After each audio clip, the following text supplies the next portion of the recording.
ہوں قمر چیمہ، اور دوستوں جس طرح کہ آپ دیکھ رہے ہیں میرے ساتھ موجود ہیں بیرسٹر حامد باشانی صاحب۔ بیرسٹر صاحب، سب سے پہلے تو آپ کے وقت کا بہت شکریہ سر۔ آپ کا شکریہ جناب، تھینک یو۔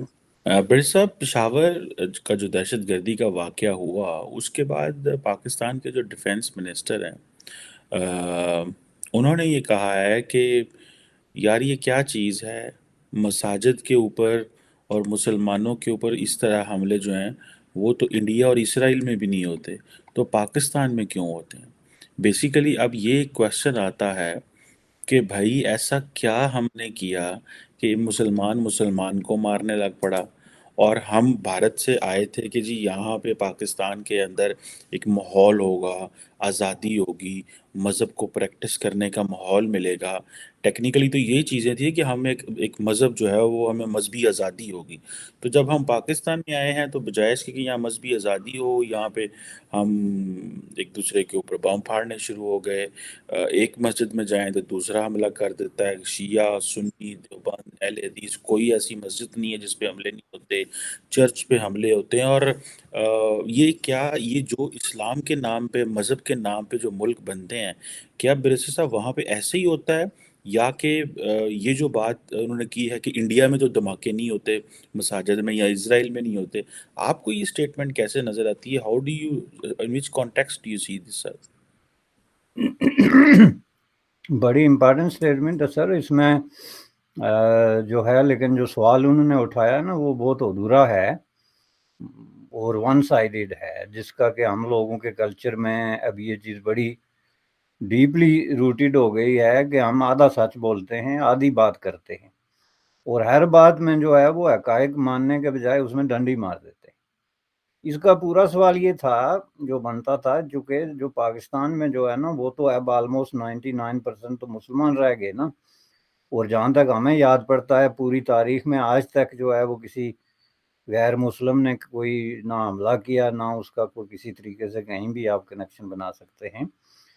تو یہ جو حملے ہوتے رہے ہیں پاکستان میں، بلکہ خون خرابہ ہوا جی سب سے زیادہ، پوری میں سمجھتا ہوں کہ اسلامی دنیا میں سب سے زیادہ جو خون خرابہ ہوا مساجد کے اندر یا عام بازاروں میں، یا یہ مساجد بھی کوئی ڈیفرنٹ بات نہیں ہے، چونکہ ایک مسلمان ملک کے اندر جس قدر خون خرابہ اور بم پھٹے، خودکشیاں ہوئی، یہ ساری چیزیں یہ دنیا میں اور کہیں نہیں ہوئی۔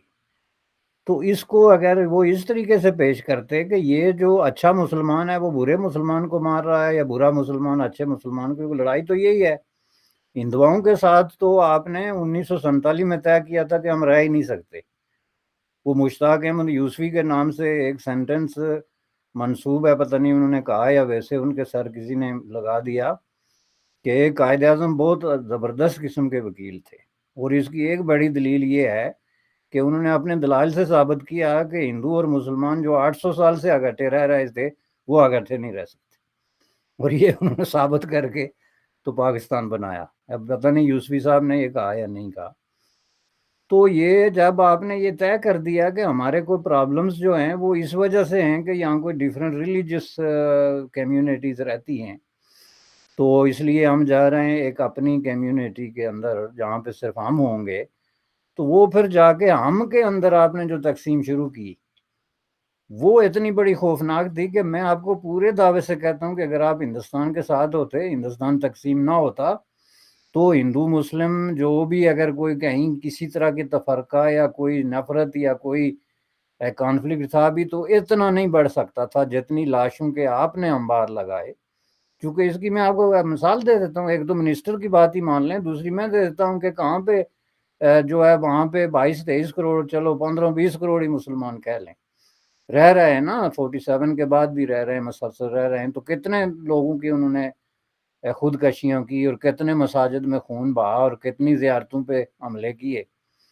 تو اس کا مطلب میں آپ کو کہتا ہوں یہ بالکل پورے دعوے سے کہ ہندو مسلم جو ہے کسی طرح کا اگر کوئی فسادات ہوتے بھی تھے، اگر ہوئے ہوتے بھی، تو اس کا وہ سکیل آف جو ہے باربیرک جو ایکشنز ہیں اور جو خون خرابہ ہے وہ ہو نہیں سکتا تھا۔ اب اس کے پیچھے مین فیکٹر کیا آ گیا کہ پہلے سٹیپ کے طور پہ آپ نے کہا کہ نہیں جی ہم نے الگ رہنا ہے، تو دوسرے سٹیپ کے طور پہ آپ ہی میں سے ایسے لوگ نکل کے آ گئے جنہوں نے پھر سب کو الگ رہنے کے طریقے سکھانے شروع کر دیے کہ نہیں جی الگ بھی رہنا صرف کافی نہیں ہے، بلکہ الگ اس طریقے سے رہنا ہے کہ داڑھی اتنی کرنی ہے، مونچھ کاٹنی ہے یا رکھنی ہے، پگڑی پہننی ہے یا اتارنی ہے، نماز کیسے پڑھنی ہے، ملک میں نظام کون سا ہوگا، فرانس کا سفیر واپس جائے گا یا رہے گا، آئی ایم ایف سے قرضہ لیں گے یا نہیں لیں گے، مطلب جو کام آپ کا ہے ہی نہیں، آپ کی ڈومین میں ہی نہیں آتا ہے کسی بھی طریقے سے، جو ریلیجسلی مطلب جو لیڈر ہیں یا کلیرکس ہیں ان کے پاس اتنی نالج ہی نہیں، فرسودہ 400 سال پرانا نصاب پڑھتے ہیں وہ، آپ اٹھا کے دیکھتے ہیں کسی ایک کی بات نہیں میں کر رہا، کسی ایک فرقے کی، آپ دیوبند کا نصاب اٹھا کے دیکھ لیں، جو ہے وہ بریلویوں کا نصاب اٹھا کے دیکھ لیں، اہل تشیع کا نصاب اٹھا کے دیکھ لیں، یہ 200 سال پہلے یہ نصاب بنے تھے، وہی جو ہے درس نظامی اور درس فلاں اور درس فلاں جس کا کوئی تعلق ہی نہیں ہے معیشت، آئی ایم ایف، فرانس، ان چیزوں سے، جو ملٹائی کلچرل سوسائٹیز ہیں، جو جدید کانسیپٹ آف لیونگ ہیں، ان سے کوئی مطلب ہی نہیں۔ تو وہ آ کے اگر سمجھانا شروع ہو جائیں پوری پاپولیشن کو کہ نہیں جناب آپ نے ایسے نہیں ایسے رہنا ہے، اب یہ جو خون خرابہ ہوا کس نام پہ ہوا؟ اسلام کے نام پہ ہوا نا جی موسٹلی، اور موسٹلی اسلامک فنڈامنٹلسٹ فورسز نے کیا، ڈیفینیٹلی موسٹلی نہیں بلکہ 100%، اور اس ایزمپشن پہ کیا کہ ہم یہ جہاد کر رہے ہیں، اور جہاد کس کے خلاف کر رہے ہیں؟ جہاد کا تو سٹارٹ ہی برائی سے ہوتا ہے، تو جس کا مطلب ہے آپ کا جو فیلو مسلم ہے یا آپ کا جو فیلو سٹیزن ہے یا آپ کا جو فیلو آپ کی جو گورنمنٹ ہے اس کے اسلامی ہونے یا اس کے مسلمان ہونے یا اس کے ایمان پہ جو ہے نا آپ نے سوال اٹھایا تو تبھی آپ بندوق تان سکتے ہیں اس پہ۔ تو یہ چیزیں جو ہیں اس کا ایک پہلو یہ تھا۔ دوسرا پہلو یہ تھا جناب کہ جب آپ نے تقسیم کی بات کی تو اس وقت بھی سارے لوگوں کا کوئی محض یہ عقیدہ نہیں تھا کہ ہم ہندو مسلمان اکٹھے نہیں رہ سکتے تو الگ ملک چاہیے، اس میں بھی ڈیفرنٹ قسم کے موٹیوز تھے۔ کچھ لوگوں کا موٹیو بزنس بھی تھا، کچھ لوگ یہ سمجھتے تھے کہ یہاں بہت بڑی جو ہے تعداد میں ہندو جو ہے وہ ویل ٹو ڈو ہیں، خوشحال ہیں، فارچونیٹ ہیں، تو ان کی موجودگی میں تو ہم ساری نہیں اٹھا سکتے، اس لیے ہمیں ایک الگ کونا چاہیے جس میں بیٹھ کے ہم اپنی بزنس کریں گے، اپنا تجارت کریں گے۔ یا کچھ لوگوں کا موٹیو یہ بھی تھا کہ یہ نکلیں گے تو ہم ان کی زمینوں پہ قابض ہوں گے، کچھ دکانوں پہ قابض ہوں گے، کچھ مکانوں پہ قابض ہوں گے، جو ہم نے دیکھا۔ کچھ کا موٹیو یہ بھی تھا کہ چلیں جی ہم یہ الگ ایک ٹکڑا زمین کا لے کے تو اس پہ صحیح اسلام نافذ کریں گے، جس کو آپ ایکسپیریمنٹ آف اسلام کے نام سے جو ہے کہتے ہیں کہ جی یہاں پہ اسلام کا ایک تجربہ ہوگا۔ تو یہ تو چیزیں تھی، لیکن ان سب میں سے امپارٹنٹ چیز یہ تھی کہ اس میں فائنینشل مفادات بھی تھے۔ اس کو ایک روحانی تجربہ مت کہیں آپ کہ یہ صرف ایک روحانی تجربہ تھا، اس میں ڈیفینیٹلی فائنینشل مفادات تھے۔ تو یہ جو گروپ اس وقت پاکستان میں دہشت گردی میں ملوث ہیں اسلام کے نام پہ، ان کے فائنینشل مفادات ہیں۔ اب آپ یہ کہیں کہ تحریک طالبان پاکستان کوئی روحانی قوت ہے یا کسی طریقے سے کوئی جو ہے کسی نیکی کے لیے یا کسی طرح کے کسی اسلامی کاز کے لیے لڑ رہی ہے، تو یہ تو میں سمجھتا ہوں کہ دنیا کو بیوقوف بنانے والی بات ہے۔ وہ لوٹیروں کی طرح بندوق اٹھا کے ایکسٹارشن کل خود سابق پرائم منسٹر نے تسلیم کیا، اور اس پلیٹ فارم پہ کتنی دفعہ آپ نے اور ہم نے ہی ڈسکس کیا ہوگا کہ جون میں جو انہوں نے حوالہ دیا، ہم نے اپریل میں یہ کہا تھا اس بات پہ کہ وہ جو پختونخوا میں پی ٹی آئی کی حکومت کے وزراء سے اور ان کے لیڈروں سے جو ہے وہ ایکسٹارشن کر رہے ہیں، بھتہ وصول کر رہے ہیں۔ تو یہ بھتہ وصول کرنا کون سا اسلام ہے؟ اگر چلیں مان لیتے ہیں کہ کوئی جہادی ہے، پورے دیہاتوں پہ ولیجز پہ قبضے کر دینا، لوگوں کو ٹیررائز کر کے ان سے پیسے مانگنا۔ خود پرائم منسٹر نے تسلیم کیا کہ خط آنے شروع ہو گئے تھے لوگوں کو، جو تاجر ہیں، انویسٹرز ہیں، دوسرا بزنس کمیونٹی ہے کہ اتنے پیسے بھیجو ورنہ اپنے سر کی خیر بناؤ۔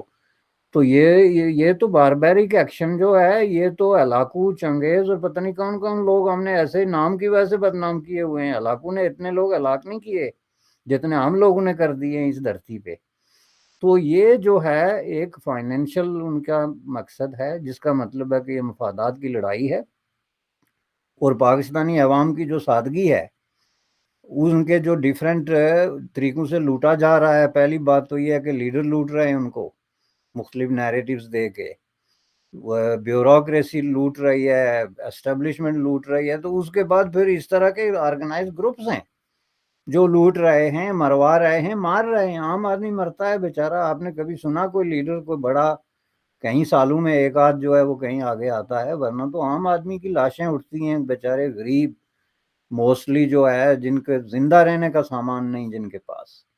ہمارے علاقے کے جو ہے وہ یہ پاکستانی زیر انتظام کشمیر میں کہ بھی کوئی 8-10 لوگ اس پروسیس میں جا کے کوئی افغانستان میں کوئی ادھر ادھر یہ کام کرتے ہوئے جو ہے بیچارے مر گئے. اور ان کے گھروں میں اور ان کے محلوں میں اور علاقوں میں غربت کا یہ عالم ہے کہ بندے کو خوف آتا ہے. تو جناب یہ جو ہے یہ بنیادی طور پہ ایک اسالٹ ہے سوسائٹی پہ، تہذیب پہ، تمدن پہ اور ڈیموکریسی پہ اور ماڈرنزم پہ، کہ آپ کو جو ہے وہ ایک اسالٹ ہے. اس کو اسی طرح سمجھنا چاہیے، ورنہ یہ کنفیوژن پھیلتا ہے. تو برسے سے پھر بات تو وہی ہوگی کہ جو لوگ انڈیا سے آئے اس بات پہ کہ ہم وہ انڈینز تو کہتے ہوں گے آج بھائی تم نے کس چیز پہ یہ ملک بنایا تھا، اگر آج تم نے اسی طرح لڑنا جھگڑنا تھا اور مرنا تھا تو یہ تو وہ جو لوگ وہاں رہ گئے ان کا کیا پرسپیکٹیو ہوگا، وہ کیا سمجھ رہے ہیں اس بات میں کہ ہاں بھائی اگر اسلام کے نام پہ یا مذہب کے نام پہ ملک بنایا تو پھر یہ شکل بنتی ہے. تو یہ جو ساری ڈسکشن ہے کہ ایک طرف بنگلہ دیش ہم سے علیحدہ ہو گیا، اس پاکستان علیحدہ ہو گیا، جو ملک رہ گیا اس میں یا ڈکٹیٹر آتا ہے یا مذہب کے نام پہ یہ جہاد لڑا جاتا ہے یا سوسائٹی جو ہے اس میں قتل و غارت ہوتی ہے، یہ معاشرے ایسے تو نہیں ہوتے. تو یہ پھر یہ جو تصویر ان لوگوں کے لیے ہے جو انڈیا میں ہیں یا وہ مسلمان جو انڈیا میں رہ گئے ہیں ان کے لیے جو تصویر بنی ہے یہ کتنی خطرناک ہے پاکستان کے لیے اور پاکستان کی سروائیول اور امیج کے لیے. یہ تو نہیں ہے کہ آپ نے نیوکلیر ویپن بنا لیا، آپ نے عوام کا پیٹ کاٹ کے تو کچھ کر لیا تو آپ ایک اچھی ریاست بن گئے. اس کا مطلب یہ تو نہیں ہے. یا کہ پھر اس کو اب وہ لوگ کیسے دیکھ رہے ہیں اور وہ لوگ تو کہیں شکر تو نہیں کر رہے کہ چنگا ہوا وکھرے ہو گئے نا. چیمہ صاحب آپ نے اپنے 20 منٹ کے پروگرام میں 10 گھنٹے کا سوال اٹھا لیا. اگر میں 15 گھنٹے بھی اس کا جواب دیتا رہا ہوں، یہ انڈین یہ نہیں کہہ رہے ہوں گے کہ یہ آپ نے نہیں کہہ رہے کہ یہ آپ نے الگ کیوں کیا تھا. یہ انڈین جو ہے، انڈین سے مراد پر پورا ہندوستان بھارت جو ہے، یہ تو 1947 میں کروڑوں لوگ اس بات پہ ہاتھ جوڑ جوڑ کے پیٹ رہے تھے کہ بھائی یہ جو بات آپ کر رہے ہیں اس کے یہ کانسیکوینسز ہوں گے. آپ مولانا ابو الکلام آزاد کو اٹھا کے دیکھ لیں، جو کہ ایک ویری ویل ریسپیکٹڈ، اگر آپ بر صغیر میں کلیرک ازم جو ہے اور جو کلیرک انٹلیکچوئلزم ہے اس میں نظریات سے ہٹ کے کہ کون کانگریس میں ہے یا مسلم لیگ میں ہے یا جماعت اسلامی ہے، یہ الگ باتیں ہیں. یہ بڑے بڑے 8-10 جو جنہوں نے لانگ لاسٹنگ قسم کا ایفیکٹ چھوڑا ہے، جو ریلیجس جو ایک ٹریڈیشن ہے اس میں وہ ٹاپ کے آدمی ہیں. اگر آپ 2-4 لوگوں کو گنیں گے تو اس میں ان کا نام آئے گا. تو انہوں نے تو یہ ساری چیزیں بالکل کلیئرلی اس وقت بھی کہہ دی تھی کہ بھائی یہ معاملات ہیں، یہ بنیادی طور پہ جو بر صغیر تقسیم نہیں ہو رہا ہے، یہ بنیادی طور پہ مسلمان تقسیم ہو رہے ہیں. اور یہ جو ہے آپ فائنلی جو ہے وہ پاکستان کی یوتھ یہ سوال کرے گی باقاعدہ. انہوں نے جس طرح آپ نے بطور یوتھ یہ سوال کیا، انہوں نے کہا کہ فائنلی پاکستان کی یہ یوتھ سوال کرے گی کہ از اٹ میک سینس. اب اس میں جو ہے وہ آج اگر آپ اپنا بنگلہ دیش، پاکستان، انڈیا یہ ساری آبادی جوڑ کے دیکھیں تو آپ دیکھتے ہیں کہ بر صغیر جو انڈیا پاکستان جو ہندو پاک جس کو اب آپ کہتے ہیں، اور جو اس وقت ایک جو ہے انٹیٹی یا ٹیریٹوری یا ملک تھا یا بر اعظم تھا، اس میں آپ کی تعداد کتنی بنتی تھی.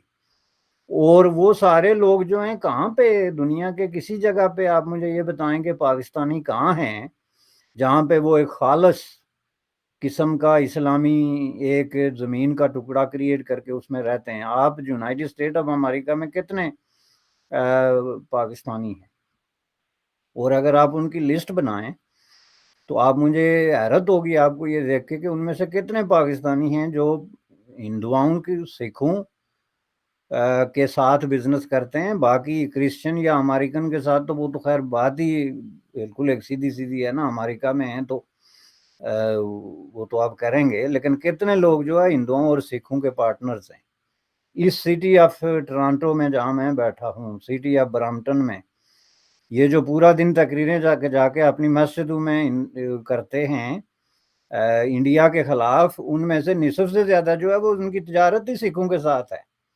وہ سکھوں کے ساتھ مل کے ٹرک چلاتے ہیں، ہندوؤں کے ساتھ مل کے فرنیچر سٹور رن کر رہے ہیں، ہندوؤں کے ساتھ مل کے ریسٹورانٹ چلا رہے ہیں، اور ایسے ویگ قسم کے نام رکھے ہوئے انڈیا پاکستان ریسٹورانٹ فلاں، یہ ساری چیزیں۔ تو آپ نے کیا واقعی جو ہے وہ 21ویں صدی میں باقی سارے جو مذاہب تھے، کوئی ثقافتیں تھیں، ان کو ایک طرف کر کے کوئی زمین کا ایسا ٹکڑا بنانے کی کوشش کی جو کہ پاکستان میں بنانے کی کوشش کی گئی، جس طریقے سے جو ہے وہ اقلیتوں پہ اسالٹ کیا گیا۔ آپ پچھلی کہانی تو چھوڑیں، 71 سے پہلے جو کچھ بنگال میں ہندوؤں کے ساتھ یا مائنارٹیز کے ساتھ ہوا وہ تو پہلے چلیں لمبی کہانی ہو گئی، لیکن پاکستان میں کہ آپ جو ہے آج تعداد دیکھیں، اور اس میں ایک چیز پچھلے دنوں میں سینسس پہ آج کل جو کہ پاکستان میں ہو رہا ہے، اس پہ کسی نے مجھ سے سوال کیا، تو 2017 میں آپ نے جو سینسس کیا اس میں جو آپ نے ریلیجن مینشن کیے پاکستان میں، اس میں آپ نے سکھ ریلیجن کو انکار، تو اس میں سکھ ریلیجن مینشن نہیں ہے، یعنی آپ نے یہ ایزیوم کر لیا کہ پاکستان میں سکھ ریلیجن ایگزسٹ ہی نہیں کرتا۔ Can you imagine? Most visible minority ہے اپنے جو ہے آؤٹ، جو ان کا اپیئرنس ہے اس کی وجہ سے۔ اور آپ کا کون سی جگہ ہے، شہر پشاور ہے، لاہور ہے، اسلام آباد ہے، جہاں آپ کو کوئی سکھ بھائی نظر نہیں آئے گا؟ تو سینسر والے کو اتنے جو ہے وہ ایل انفارمڈ ہیں، جو سینسر کرتے سینسس کرتے ہیں، اتنے ایل انفارمڈ ہیں کہ وہ یہ غلطی کر سکتے ہیں۔ Is it possible? تو یہاں پہ یہ مائنڈ سیٹ ہے، آپ نے ایک خالص جو ہے وہ زمین کا ٹکڑا لے لیا، اس میں کوئی شک نہیں، جو خالص نہیں تھا وہ بھی خالص کر دیا۔ کراچی سے آپ نے پارسی، ہندو، بدھسٹ، کرسچنز نکال دیے، لاکھوں کی تعداد میں آپ کو سٹی آف ٹورانٹو میں پارسی مل جائیں گے، یا ہندو، یا جو دوسرے لوگ جو کراچی سے انڈیا نہیں گئے ادھر آ گئے۔ تو جناب اس کے بعد کیا ہوا؟ پھر اس کے بعد اگلا مرحلہ شروع ہوا نا، جس کو کلیننگ لانڈرنگ کہتے ہیں، کہ اب اس میں سے جو کمزور ایمان کا مسلمان ہے اس کو بھی پکا کرتے ہیں۔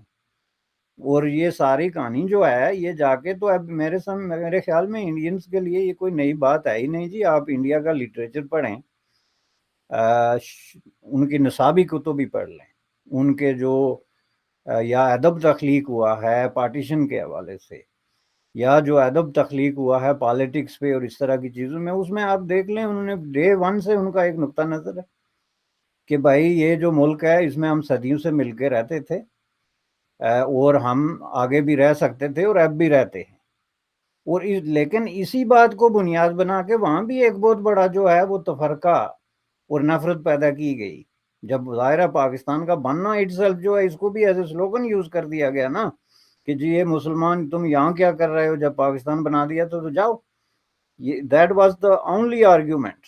آپ دیکھیں جو نفرت کی اس کا جو ہے پروسیس میں استعمال ہوا۔ تو میں سمجھتا ہوں کہ یہ آپ نے بڑا زبردست سوال اٹھایا، لیکن اس کے لیے بہت ایک جو ہے نا ٹائم چاہیے جی، کم از کم گھنٹے ڈیڑھ کی ڈسکشن ہو تو پھر ڈیٹیل میں بات ہو سکتی ہے۔ بالکل صحیح کہا آپ نے، اور میں تو یہ سمجھتا ہوں کہ میرے ذہن میں ویسی بات آ رہی تھی کہ اگر سارے مسلمان یہاں آ جاتے، پاکستان میں آ جاتے، تو کیا سچویشن ہوتی، اور بنگلہ دیش اور یہ سارا جو سٹرکچر بنا، یہ آبویسلی پاکستان جو ہے وہ ایک بڑا طبقہ برسا، وہ کوئی بھی ہو، عوام کو ایک نفرت اور جھوٹ بتا کے اتنا میرا خیال ہے ان کے اندر انجیکٹ کر دیا گیا ہے کہ وہ اسی کو ہی سچ سمجھنا شروع ہو گئے ہیں، اور وہ سمجھتے ہیں کہ یہ ہم کہانی، اور بند کمرے میں بیٹھ کے سارے وہی باتیں کر رہے ہوتے ہیں، بند کمرے میں بیٹھ کے وہی باتیں کر رہے ہوتے ہیں، اور وہ جسے کہتے ہیں نا کہ جب نیریٹو جھوٹ کی، ایک ایسا نیریٹو جو جھوٹ کے اوپر بیس ہو، یا ایسا نیریٹو جس کو آپ کو پکڑ کے رکھنا پڑے اور لوگوں کو بار بار انجیکٹ کرنا پڑے ان کے دلوں دماغوں میں کہ بھائی دیکھو یہ ہے، ہم یہ ہیں، ہم یہ ہیں، تو it means that is not a strong narrative. اور نیریٹو تو وہ ہوتا ہے کہ آپ نے ایک بات کی، جنرل پبلک اس کو بائی کرے، گھر گھر بیٹھ ایکسیپٹ کے کریں، لوگ اس کو بالکل۔ ایکسیپٹ کر رہے ہوں، اور اس کو آپ ہوسٹ ریاست ہو یا نہ ہو، تو چیز تو پھر وہ ہوتی ہے۔ لیکن انفارچونیٹلی یہ ایک سچویشن ہمارے سامنے آ گئی ہے، اور ہم اسی پہ ہی جو ہے وہ عوام کے سامنے سچائی بولنے پہ کترا رہے ہیں۔ آئی وش کہ لیڈرشپ جو ہے وہ کریج شو کرے، لیکن وہ سب سے امپورٹنٹ چیز یہ ہے کریج کیا شو کرنی ہے. جس نے کریج دکھانی ہوتی سیاست فارغ ہو جانی ہے. تو جو لوگ سیاست کر رہے ہاں ہیں، جنہوں نے اپنی زندگیاں سیاست میں دے دی ہیں، وہ کیا کریں گے؟ اور پاکستان کی بھی کنفیوژن برسر صاحب عجیب ہے عوام کی. مذہب کے نام پہ بنا لیکن مذہبی جماعتوں کو ووٹ نہیں دینا. ٹھیک. اور روندیاں رہتی ہیں مذہبی جماعتوں کا تو ہمیں ووٹ ہی نہیں ملتا. ٹھیک ہے. تو ہر بندہ جو ہے وہ شریعت چاہتا ہے. میں آپ کو برسر صاحب چھوٹی سی ایک بات بتاؤں، میرا پرسنل واقعہ ہے، یہ میں نے پہلے بھی شیئر کیا ہے. میں اپنی کلاس میں جب پڑھاتا تھا تو ہوں کلاس میں بھی بیٹھتا تھا تو ایک سوال کرتا تھا کہ تم لوگ کتنے پرسنٹ جو یوتھ ہے، 20-22 سال کے لڑکے، 19 سال کے، تو بات کرنا ہے کہ کتنے پرسنٹ تم میں سے بچے بچیاں جو ہیں وہ چاہتے ہیں کہ ملک کے اندر شریعت ہو. تو مختلف یونیورسٹی میں مختلف ویسے ڈسکشن ہوتی تھی. ہوں تو لارجلی 80% لوگ کہتے تھے شریعت ہو. تو میں نے پوچھنا کہ کس سیاسی جماعت کو آپ سپورٹ کرتے ہیں یا کس کے ساتھ ہیں آپ؟ تو انہوں نے کہنا جی کہ ہم تو پیپلز پارٹی کے ساتھ ہیں، ہم تو پی ایم ایل این کے ساتھ ہیں، ہم تو عمران خان کے. میں نے کہا وہ جماعتیں تو شریعت پرومس ہی نہیں کرتی. آپ تو ان کو ووٹ بھی ایک دفعہ دے آئے ہیں، تو آپ یہ کیسے کہہ رہے ہیں کہ آپ شریعت چاہتے ہیں؟ سو اٹ مینس کہ جو large section of the society تھا اس کو یہ پتہ ہی نہیں تھا کہ جس کو ہم ووٹ کر رہے ہیں وہ پرومس کیا کر رہے ہیں. سو یہ اور وہ چاہتے کیا ہیں؟ وہ خود تو وہ کہتے ہیں ملک میں شریعت ہو، لیکن زندگی ایک ڈفرینٹ سٹائل سے گزارنا چاہتے ہیں. یہ ہمارے جسے کہتے ہیں نا، ہمیں برس صاحب یہ ہمارے چیلنجز ہیں ویری انفارچونیٹ. لیکن یہ خواجہ آصف کی جو اسٹیٹمنٹ ہے دس از ویری سگنیفیکینٹ. اور لیٹس سی کہ کیا اس کی جنرل پبلک میں کتنی کو ریئلائزیشن ہوتی ہے. Thank you very much barrister Hamid Bashani صاحب sir. It's always thank you please. جناب، آپ کا شکریہ، thank you. Thank you sir. Thank you.